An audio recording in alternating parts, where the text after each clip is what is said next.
This program, marketed as parental choice, expends massive amounts of taxpayer money to support a choice that was never at risk. Flagler County School Board member Janie Ruddy on the opposing side of school vouchers. During the recent Flagler County School Board meeting, the property tax rate for the upcoming year with a bit of a decline was announced. While discussing the probable changes in resources for the public school district, board member Ruddy expressed her dislike with school vouchers. She claims take away from the public education system. As public school enrollments decline due to the shift, we lose funding and economies of scale while still being required to maintain staffing, facilities, and programs for the children who remain. And there's more. There's another layer to consider that many of my community members value deeply, and that is local control.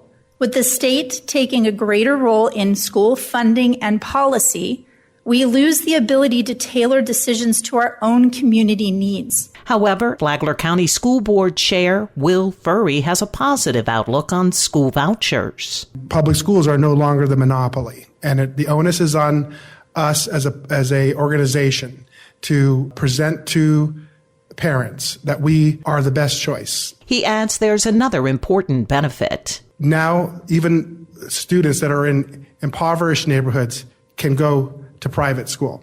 So they may not have had that option if they had the financial constraints. In the coming school year, 1,926 students are expected to participate in the school voucher program. Good morning, Flagler County. I'm Rich Carroll. You're listening to Flagler's Morning News on Monday, August 4th.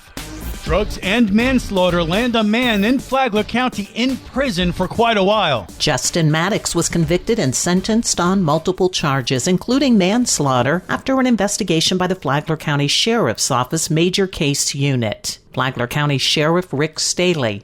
A poison peddler that sold the fatal dose of poison will now be spending the next 16 and a half years in state prison for his actions that led to the death of a resident in Flagler County. Sheriff Staley also sends a strong warning. Once again, I will warn the peddlers of poison that if you sell a fatal dose, we investigate every overdose death as a murder, and we will do our best to put you in prison where you belong. For Flagler's Local Morning News, I'm Karen Johnson. This local news is a service of Flagler County's Toyota dealer, Beaver Toyota in St. Augustine, conveniently located right off I-95 at exit 311. Well, you know, we're in a little bit of the legislative off-season here. We, as we've talked about on the show, we wrapped up our last session and our budget mid-June. State Representative Sam Greco joined Free for All Friday with an update on the state legislature. State Representative Greco says Tallahassee is quiet for now. We are getting ready for the beginning of our committee hearings in October. That's right around the corner, hard to believe. So definitely starting to look at what legislation we want to work on and have started talking and will continue talking a whole lot more with our local officials about what they want to see in the budget next year back to the district. Acting Palm Coast City Manager Lauren Johnston expressing her gratitude to Greco for some legislative wins in the budget. We received critical infrastructure money for our wastewater treatment plant 1 with the addition of an EQ tank and also conversion to AWT. That's not only good for the demand, but also for future environmental protections at the plant. And then, of course, money for a YMCA to come here in Palm Coast and Town Center. So thank you, thank you, thank you. Greco says sometimes perseverance pays off when trying to secure state funding for critical projects. Sometimes you need to take the message that this just isn't a project that the state's interested in funding. But then there's other types of projects where, you know, maybe you take a run at it and the message doesn't quite get through, but it's something that over a couple of years you're able to build consensus on. And if it doesn't happen the first year or second year even, you know, then maybe over time you're able to really drive that message and get it in. I'm Daryl Moody reporting. Flagler County School Board member Derek Bars is moving closer to a federal post in Washington, D.C. The U.S. Senate Commerce, Science, and Transportation Committee voted 15-13 along party lines to advance his nomination to lead the Federal Motor Carrier Safety Administration. The full Senate will now consider the appointment. Bars was nominated in March and would oversee an agency of over 1,000 employees responsible for truck safety nationwide. Bars was appointed to the Flagler County School Board District 1 seat by Governor Ron DeSantis after the resignation of Sally Hunt. If confirmed, his departure will require another appointment to fill the seat through November 2026. In other news, the City of Palm Coast has released its 2024 Water Quality Report. The annual document details the city's drinking water source, testing procedures, and results. Palm Coast was recently recognized by the Florida section of the American Water Works Association for best tasting water in the region. Residents can access the full report at palmcoast.gov.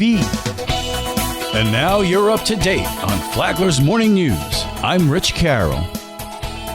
And now, Mike Licio with your WNZF local sports update. The FPC cheer team spent the weekend in St. Augustine at the Universal Cheerleaders Association Team Camp with 7 other schools from St. Augustine to Savannah. Bulldog coach Kim Isom on the last 4 days. They've done a great job. They've stayed motivated. They've worked really hard, and they've really bonded, and it's been amazing. Tiring, but amazing. The team learned skills to help them grow as teammates and athletes during the coming year. UCA camp really gets us prepared, what we're going to start working on going into the next couple months, and really pushes the team to see what they can do in a short period of time. We have great leadership this year, so we're just going to use that and keep moving. One of those leaders is senior Gianna Seifert. This experience has been so amazing, especially as my senior year. We went to a camp last year, and it was great, but this one was 1,000% better. All of our teammates have bonded really, really well. It's been super exciting, not too tiring, a little soreness, but other than that, it's been amazing. Gianna was one of 3 All-American Bulldogs, joining senior Annabelle Machado and junior Alexis Rumnick. She and Annabelle follow in the footsteps of many great senior captains, like their former teammates, 2025 graduate Kaylee Phillips and 2024's Layla Jackson.